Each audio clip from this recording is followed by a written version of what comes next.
10절 말씀부터 다시 보겠습니다. 또 어떤 사람에게는 기적들을 행함을, 어떤 사람에게는 예언함을, 어떤 사람에게는 영들을 분별함을, 또 어떤 사람에게는 여러 가지 방언들을 말함을, 어떤 사람에게는 방언들을 통역함을 주시느니라. 그러나 이 모든 일은 한 분이신 같은 성령께서 역사하시어 그분께서 원하시는 대로 각 사람에게 나누어 주시느니라. 같은 성령이라고 했죠. 이 같은 성령께서 4절부터 5절 말씀에서 주 하나님이라고 했죠. 주 하나님. 하나님께서 거룩한 영으로 계시는 것이 성령님이에요. 그 하나님이 몸을 입고 이 땅에 오셔서 우리를 구원하셨죠. 그분이 바로 주님이라고 부릅니다. 같은 분이에요.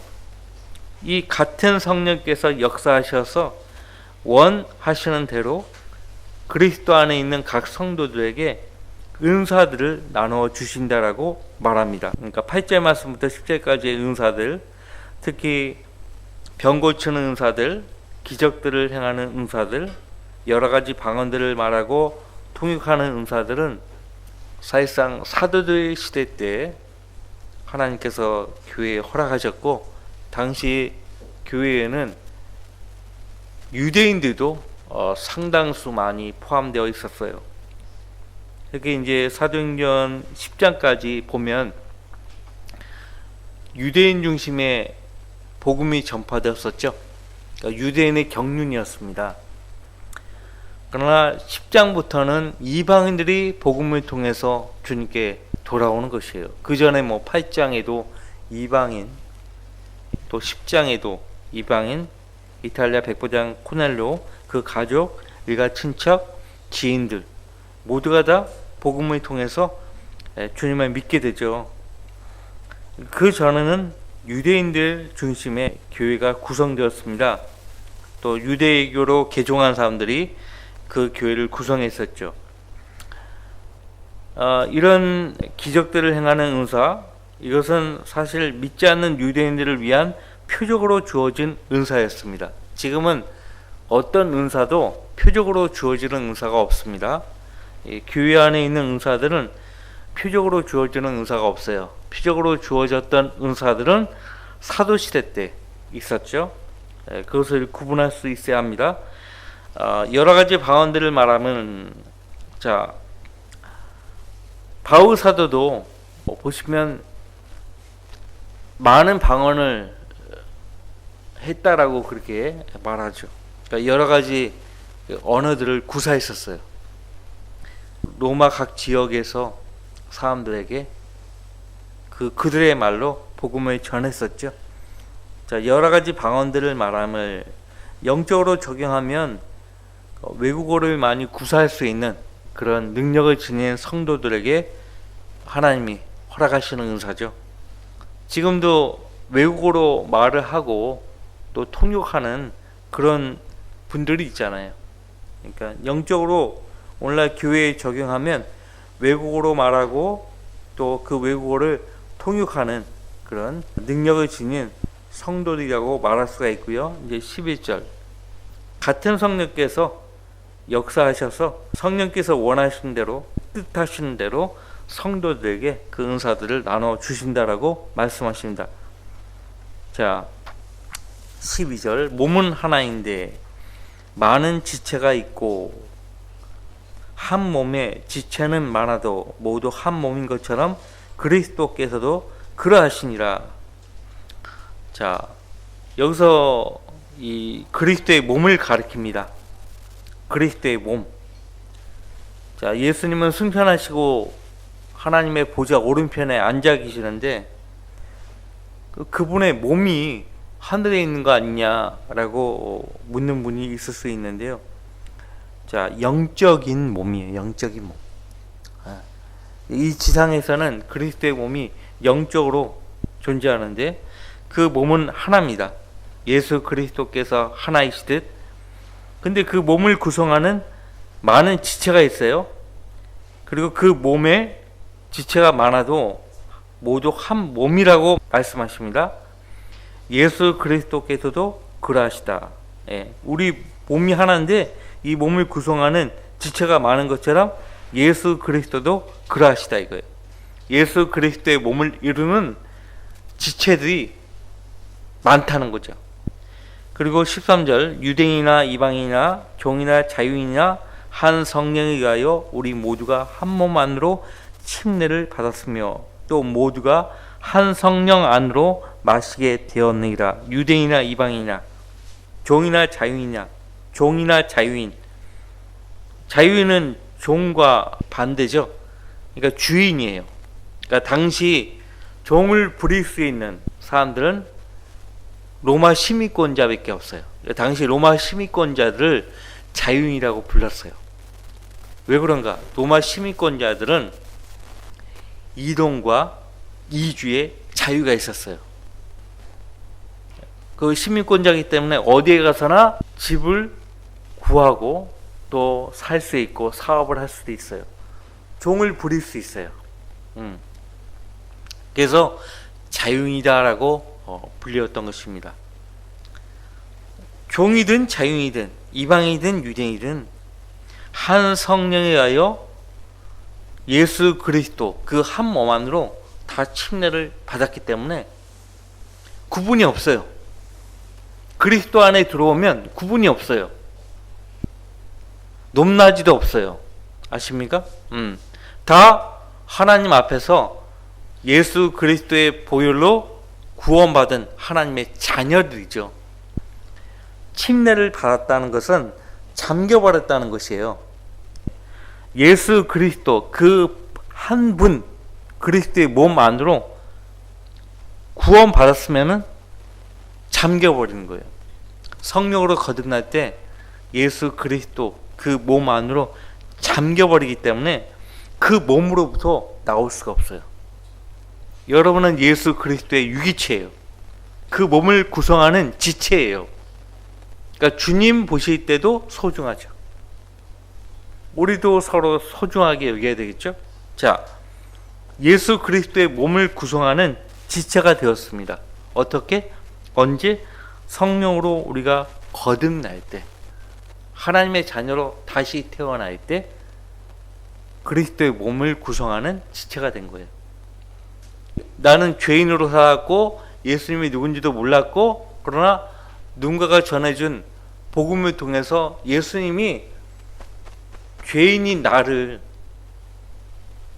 영원한 지옥의 저주에서 구원하기 위해서 나를 대신해서 죄값을 치르기 위해서, 죄값을 담당하기 위해서 내 대신 십자가의 저주를 대신 받으셨고, 죄값을 치르기 위해서 죽으셨고, 장사한 지 4일 만에 죽은 자들 가운데서 부활하셨다.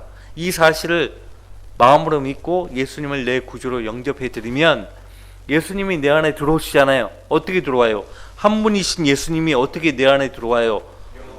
사람들이 이렇게 많은데 그 한 분 예수님이 이 많은 사람들 안에 어떻게 들어가요? 그분의 거룩한 영으로 들어가시는 거예요.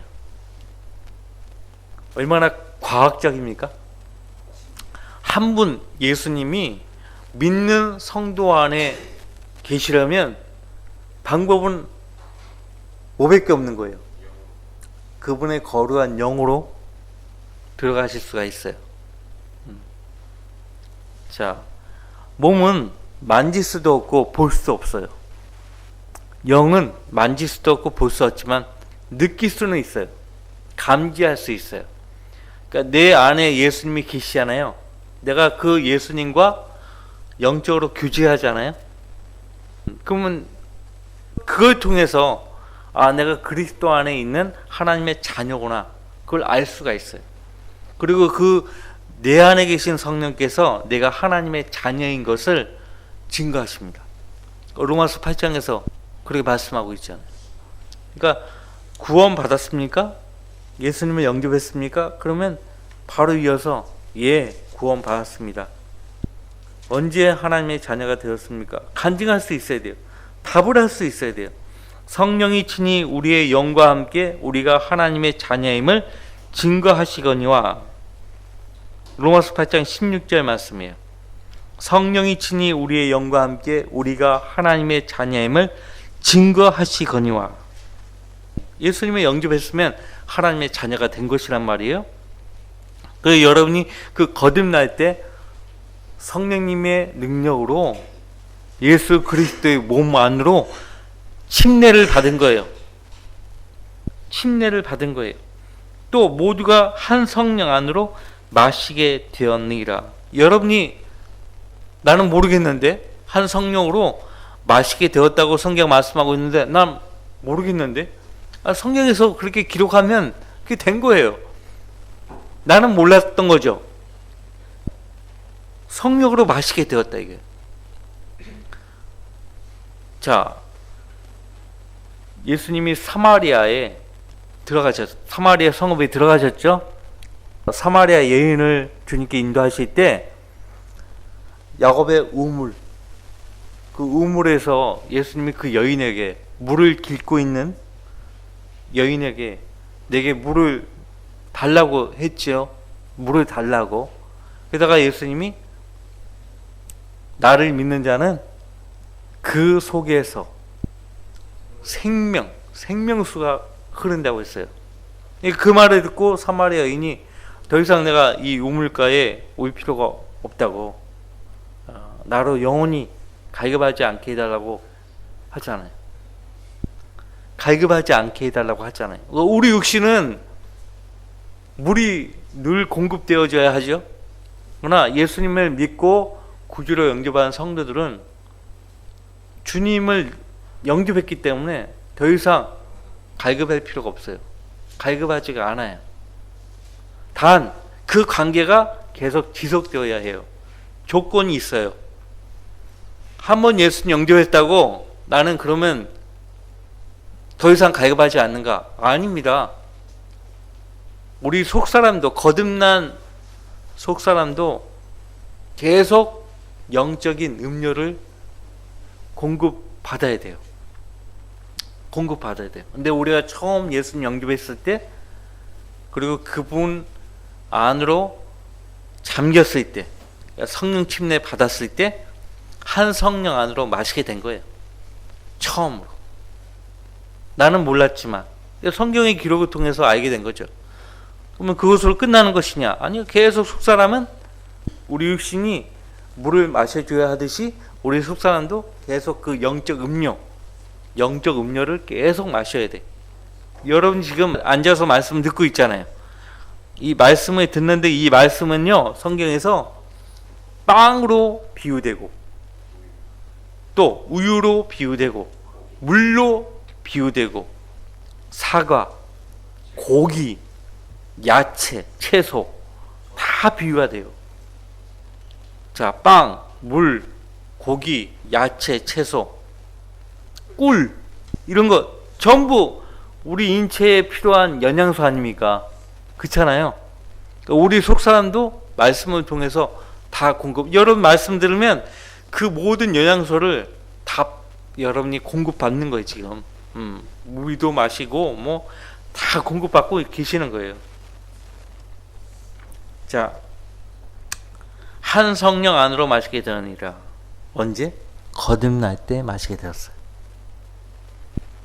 계속 주님과 교제하면서 계속 공급받아야 돼요. 영적 음료를. 자, 몸은 한 지체가 아니라 여러 지체로 되어 있으니, 만일 이제 그리스도의 몸을 구성하는 지체들에 대해서 말합니다. 만일 발이 말하기를 나는 손이 아니므로 몸에 속하지 아니한다 하여 그것이 몸에 속하지 않는 것이냐? 또 만일 귀가 말하기를 나는 눈이 아니므로 몸에 속하지 아니한다 한다면 이로 인하여 그것이 몸에 속하지 않는 것이냐? 온몸이 한 눈이라면 듣는 곳은 어디며 온몸이 듣는 곳이라면 냄새 맡는 곳은 어디겠느냐? 만약에 인체를 구성하는 요소가 눈밖에 없어, 그러면 이상한 생물체가 되는 거죠. 눈밖에 없어. 입도 없고 귀도 없고 손 발도 없어, 장기도 없고, 이상한 생물체 아닙니까? 다 필요한 거예요. 그러니까 손의 기능, 발의 기능, 눈의 기능, 입의 기능, 온갖 장기의 기능을 할 수 있도록 은사들을 그분이 원하신 대로 각 성도들에게 나눠주신다는 거예요. 그러니까 서로 업신여기서는 안 되는 거죠. 서로 절대 필요 없다고 말할 수 없어요. 그 말을 하고 있는 것입니다. 자, 18절. 그러나 이제 하나님께서는 친히 원하신 대로 지체들 각각을 몸 안에 두셨느니라. 18절 말씀과 11절 말씀은 같은 말씀이에요. 같은 성령이 하나님이라고요. 자, 우린 지금 고린도전서 12장 18절 말씀부터 봤고 19절. 만일 모두 다 한 지체이면 몸은 어디겠느냐. 그러나 이제 지체들은 많아도 한 몸이니라. 눈이 손에게 나는 내가 필요 없다 하거나 또 머리가 발에게 나는 내가 필요 없다고 말할 수 없느니라. 뿐만 아니라 몸에 더 약하게 보이는 지체들이 오히려 더 요긴하고 우리가 덜 귀히 여기는 몸의 지체들에게 보다 많은 종기로 입혀주며 우리의 아름답지 못한 지체들은 더욱 아름다운 것을 얻으며 우리의 아름다운 지체들은 요구할 것이 없느니라. 왜 요구할 것이 없게 되는 것인가? 하나님께서 아름답게 하시는 거예요. 그 몸의 지체들을 골고루 종기를 입혀주고 덜 귀히 여기는 지체들에게 종기를 입혀주고 또 고르게 하사 부족한 지체에게 더 많은 종기를 하나님이 허락하신다는 거예요. 그러니까 나는 배운 것이 없어. 교육을 많이 못 받고 살았어. 하지만 건강이 있다 이거예요. 그죠? 배운 것도 많고 하지만 건강이 없는 분이 있거든요. 뭘 먹어도 소화가 안 되고 막 아프고 그런 분도 있거든요. 많거든요. 근데 나는 배운 건 없지만 건강은 있다. 건강. 그러면 그 건강한 그 체질로 부지런히 하나님을 섬길 수가 있겠죠. 그죠? 그러니까 인간 사회에서도 사람들이 다 먹고 살 수 있도록 해주셨어요. 전도서의 기록을 보면 하나님이 사람들에게 능력을 주시고 지혜를 주셔서 살게 하신다는 거죠. 사람들은 모를 뿐이에요. 나는 좀 교육도 많이 못 받고 뭘 배우려고 해도 잘 안 배워지고 뭐 손재주도 없고 하지만 찾아보면 재능이 있어요. 그 재능을 본인이 못 찾으면 가족이 찾아줘야 돼요. 그래서 그가 혼자 자립할 수 있도록 도와줘야 돼요. 특히 우리 자녀들 있잖아요. 아픈 손가락들 있잖아요. 각 가정에 다 건강하고 잘 자라준 자녀가 있으면 너무 감사한 거고 아픈 손가락들이 있단 말이에요. 그러면 특히 그 자녀가 내가 이 세상을 떠나게 되면 혼자 남아서 생활을 해야 되니까 생활할 수 있도록 뭔가 알려주고 가르쳐주고 해줘야 된단 말이죠. 그 부모의 역할이죠. 책임이죠. 하나님께서도 그렇게 하신다는 거죠. 그래서 결과적으로 25절 이는 몸 안에 분열이 없게 하실 뿐만 아니라 그리스도의 몸 안에 분열이 없도록 하신다고요. 자, 보이지 않는 그리스도의 몸인 하나님의 교회를 두고 하는 말이에요. 자, 교회는 두 종류입니다. 신약 성경에 의하면 보이는 조직체인 이 지역 교회가 있어요. 근데 보이지 않는 그리스도의 몸인 하나님의 교회가 있어요. 보이지 않는 그리스도의 몸인 하나님의 교회는요, 분열이 없어요. 분열이 될 수가 없어요. 분열이 되면 그 몸이 존재할 수가 없거든요. 존립을 못해요. 근데 그 분열이 없게 하실 뿐만 아니라 그리스도의 몸을 이루는 지체들이 서로에게 동일한 관심을 가지게 합니다. 그러니까 이 그리스도의 몸을 구성하는 지체들은 그 몸에 들어가려면 성령으로 거듭나지 않으면 안 돼요. 거듭나지 않은 사람은 이 그리스도의 몸에 들어올 수가 없어요. 감리교도, 침례교도, 성계교도, 순복음교회, 장로교도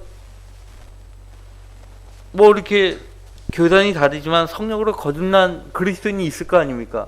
그 사람들은 그리스도의 몸 안에 있는 지체예요. 하나님의 교회에 속한 지체라고요. 근데 조직체인 눈에 보이는 지역교회는요, 구원받지 않은 사람이 있을 수 있어요. 예를 들면 예수 그리스도의 12 제자들 가운데 구원받지 않은 사람이 있었죠. 누구였습니까? 유다 이스카리ot이에요. 유다 이스카리ot. 잠깐 요한복음 10장 보세요. 복음서에 보면 다른 제자들은 예수님이 어디에서 뭘 하다가 그들을 부르셨는가, 그들 부르신 그 기록이 기록되어 있는데, 유다 이스카리ot은 도대체 예수님이 언제 어디서 그를 부르셨는가, 그런 기록이 없어요. 기록이 없어요. 구원받지 않은 사람 있잖아요. 구원받지 않은 사람은 아무리 여기 들어와 앉아 있어도 소용없다니까요. 자, 요한복음 10장에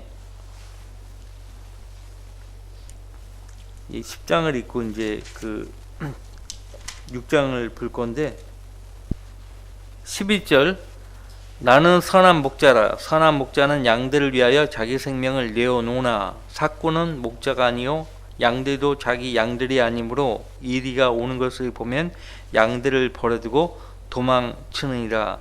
그리하여 이리가 양들을 채가고 흩어지게 하느니라. 삭군이 도망치는 것은 그가 삭군이기 때문이며 따라서 양에 대해서는 관심이 없느니라. 물론 예수님은 사탄에 대해서 말하고 있습니다. 그 6장을 보시면요, 6장, 요한복음 6장입니다.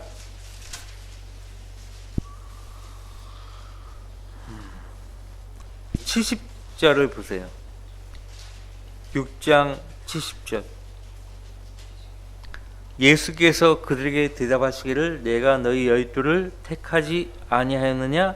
그러나 너희 중에 하나는 마귀니라고 하시니라. 물론 이 말씀에 의하면요, 이 12 가운데 유다 이스카리ot도 포함되죠. 이 말씀에 의하면 유다 이스카리ot도 예수님이 택하셨기 때문에 그 제자 그룹에 들어온 거예요. 근데 중요한 건 어디에서 뭘 하던 그를 예수님이 부르셨는가에 대한 기록이 없다니까요. 단지 예수님 말씀하신 대로 성경의 예언을 이루기 위해서, 성경의 예언을 이루기 위해서 그를 택하신 거죠. 궁극적으로는. 자, 17장 가보세요. 요한복음 17장. 예수님이 기도하셨는데 12절, 내가 그들과 함께 세상에 있었을 때는 아버지의 이름으로 그들을 지켰나이다. 아버지께서 내게 주신 그들을 내가 지키었고 멸망의 아들 외에는 그들 중 아무도 잃어버리지 아니하였으니 이로써 성경이 이루어지게 한 것이옵니다. 그 또한 성경이 이루어지게 하시려고 하셨다는 거예요. 멸망의 아들 외에는 아무도 잃어버리지 않았다. 아무도 잃어버리지 않았다. 멸망의 아들 누굽니까? 유다 이스카리ot이에요. 그 앞서 그를 가리켜서 예수님은 마귀라고 하셨거든요. 요한복음에서 마귀라고 하셨어요. 이게 마귀 중에 마귀가 종류가 많아요. 그래서 마귀들이라고 하거든요. 그러니까 마귀가 그에게 들어가지 않아요. 자, 다시 고린도전서 12장에 가면, 그러니까 12 제자들 가운데서도 마귀라고 불리우는 사람이 있었다는 거죠. 그러니까 조직체인 눈에 보이는 지역교회는 구원받지 않은 사람이 속할 수가 있어요. 근데 성경대로 있는 교회는요, 오래 못 갑니다. 왜? 늘 복음이 증거되고 하나님의 강력한 말씀을 통해서 우리 존재 자체, 우리 정체성에 대해서요 계속 부각을 시키고 인지를 시켜주고 성령 하나님이 말씀을 통해서 각 성도들을 다루시는데 그 사람만 우두커니 앉아가지고요, 어떤 말씀이라도 비켜갈 수가 없어요. 맞게 돼 있어요. 하나님 말씀이 계속 화살같이 막 쏴붙이는데 그 화살을 언제까지 피할 수 있다고 보십니까? 못 피해요. 반드시 맞게 돼 있어요. 맞으면은 그 사람이 이 교회에서 나가든지 아니면 구원 받든지 그 둘 중에 한 가지. 결국에는 나가잖아요. 물론 교회에서 나간 사람들을 다 마귀라고 생각하면 안 되지. 구원받지 않은 사람이라고 간주하면 안 되고. 근데 간혹 가다가 그 구원받지 않은 상태에서 지역교회에 머무르는 사람들이 있어요. 근데 결국에는 언젠간 나가게 돼 있어요. 교제가 안 되고, 일단 교제가 안 돼요. 대화가 안 돼요. 우리는 다 정상인데 그 한 사람만 눈이 한짝이야. 눈이 한짝이야. 그마저도 잘 보지도 못해. 근데 잘 섞이지가 않아요. 교제가 안 돼. 뭐 대화를 해도 대화가 안 돼요. 답답하죠? 자, 보십시오. 어쨌든 그리스도의 몸인 하나님의 교회는요, 하나님이 몸의 분열을 허락하지 않습니다. 몸의 분열을 허락하지 않아요. 조직체인 지역교회들은 분열이 되죠. 분열이 돼요. 안타깝게도 그렇게 분열해 왔어요. 교파를 보세요. 교단들, 교파들. 두 번째, 지체들이 서로에게 동일한 관심을 가지게 함이라. 지체들이 서로에게 동일한 관심을 가지게 하신다. 하나님이 그렇게 하시는 거예요. 자, 26절. 만일 한 지체가 고통을 받으면 모든 지체가 그와 함께 고통을 받으며, 만일 한 지체가 영광을 얻으면 모든 지체가 함께 기뻐하느니라. 서로 결속되어 있어요. 우리 몸의 지체들은 서로 신경이 연결되어 있어요. 여러분들 손가락이 아프다고 생각해 보세요. 아파. 그러면 그 아픈 손가락 때문에 온 몸이 아프잖아요. 그 고통을 느끼잖아요. 고통을 못 느끼면 그건 문제죠. 그죠? 주 안에 있는 형제자매들 가운데 누군가가 고통 가운데 있으면 우리 다 같이 그 고통을 같이 느끼게 돼 있어요. 그것이 건강한 교회라는 증거거든요. 건강한 사람도 아플 수 있잖아요. 아플 수 있어요.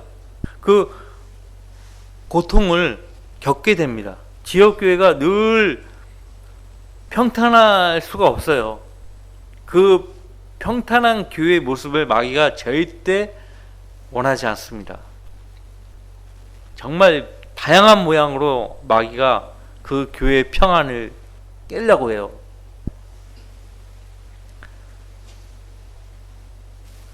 그리고 고통을 받게 되면 같이 고통을 받게 되고요. 또 한 지체가 영광을 얻게 되면 모든 지체가 함께 기뻐하죠. 어느 형제자매가 열심히 매일같이 복음을 전해요. 춥든지 덥든지 눈이 오든 비가 오든 항상 복음을 전해서 매주 많은 혼들을 주님께 이겨와요. 우리 다 같이 기뻐하죠. 기뻐야죠. 질투하고 시기하면 됩니까? 질투할 것이 아니죠. 나도 그렇게 분발해서 더 많은 예매로 하나님을 기쁘시게 들으면 되는 거죠. 안 그래요? 질투하면 그 질투하는 성도가 손해보는 거예요. 누가 질투하게 할까요? 마귀가 질투하게 하는 거예요.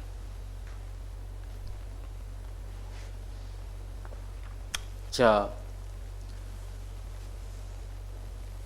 우리가 이제 이 교회에서 주님을 위해서 일을 할 때 말 그대로 주님의 영광으로 해서 일을 하는 거지, 내 영광으로 해서 하는 게 아니잖아요. 그렇죠? 이제 너희는 그리스도의 몸이요 개별적으로는 그 지체들이라.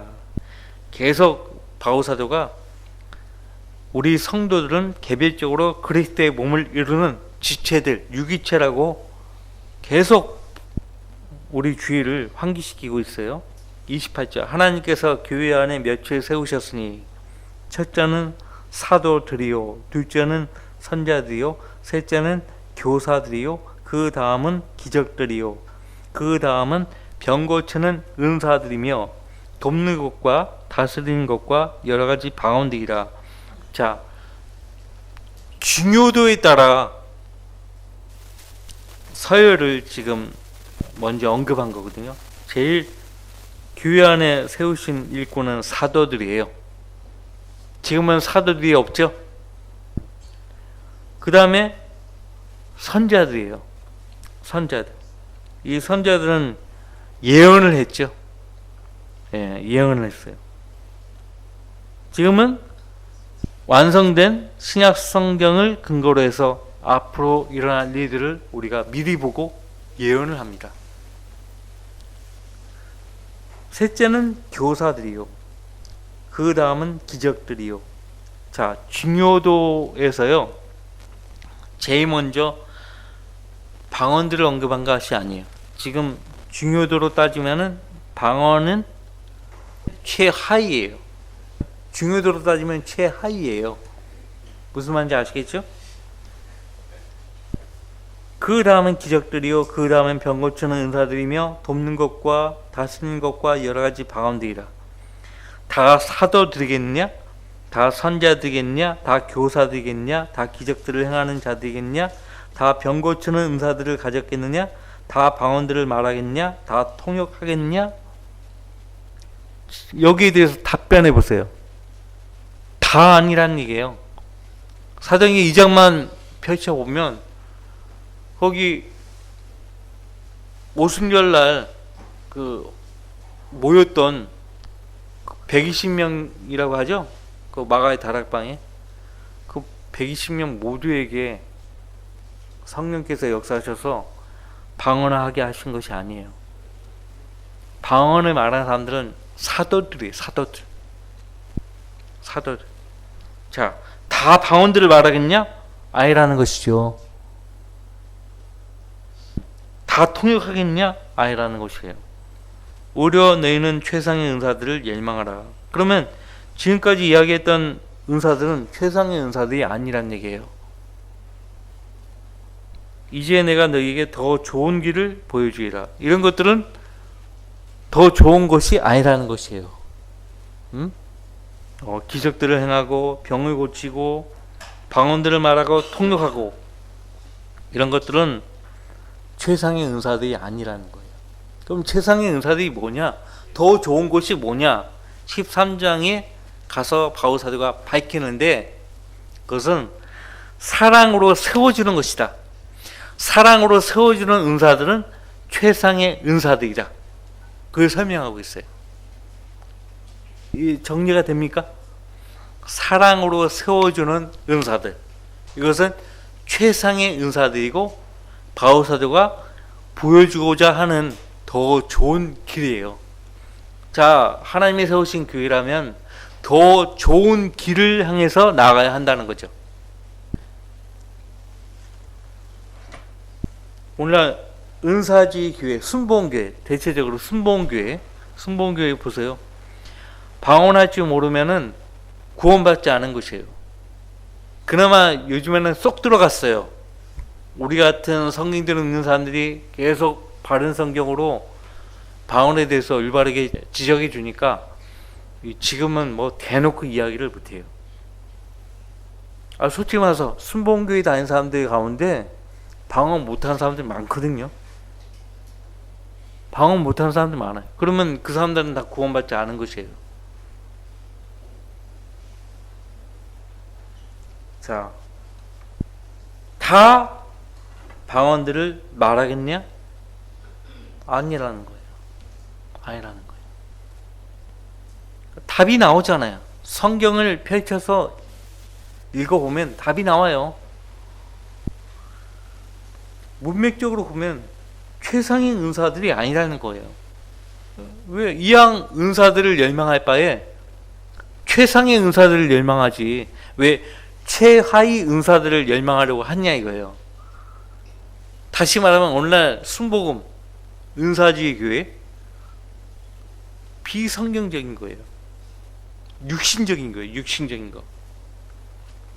다음 주에 바울사도가 최상의 은사들, 그 은사가 무엇인가, 더 좋은 길을 보여주겠다고 하는 것이 무엇인가 구체적으로 보도록 하겠습니다. 좀 쉬었다가 11시에 뵙겠습니다.